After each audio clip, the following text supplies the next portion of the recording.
Excella Education Study in USA assured scholarship. Contact 9881 సిద్ధం సభ ప్రాంగణంలో మన మధ్యలో విశ్వేశ్వరరెడ్డి గారు ఉన్నారు. ఆయన ఏ విధంగా స్పందిస్తారనేది ఆయన మాటలో తెలుసుకున్నాం.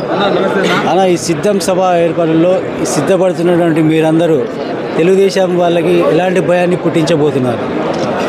ఇప్పటికే రాష్ట్రంలో జరిగిన 2 సిద్ధం సభలు కూడా రాష్ట్రంలో ఒక ప్రపంచనాన్ని సృష్టించినాయి.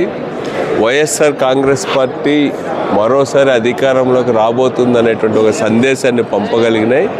ఇప్పుడు రాప్తాడ్లో జరిగేటువంటి ఈ సభ ఒక చారిత్రాత్మకం కాబోతా ఉంది. లక్షల సంఖ్యలో ప్రజలు తరలి వస్తున్నారు. అత్యంత ఉత్సాహంగా ఈరోజు ఈ సభల్లో పాల్గొంటూ ఉన్నారు. ఈ సభ తర్వాత రాష్ట్రంలో ఈ యొక్క ప్రతిపక్ష పార్టీలు చతికిలపడిపోయేది ఖాయం. తప్పనిసరిగా రాష్ట్రంలోనే వైఎస్ఆర్సీపీ అధికారంలోకి 100% రాబోతుంది అనేటువంటి సందేశాన్ని ఈ సభలు ఇవ్వబోతా ఉన్నాయి. ప్రజలు కూడా పెద్ద ఎత్తున తరలి వస్తూ ఉన్నారు. వాళ్ళు ఈ సభలో జయప్రదం చేయాలని చెప్పి ఊవిళ్ళూరుతున్నారని చెప్పి తెలియజేస్తారు.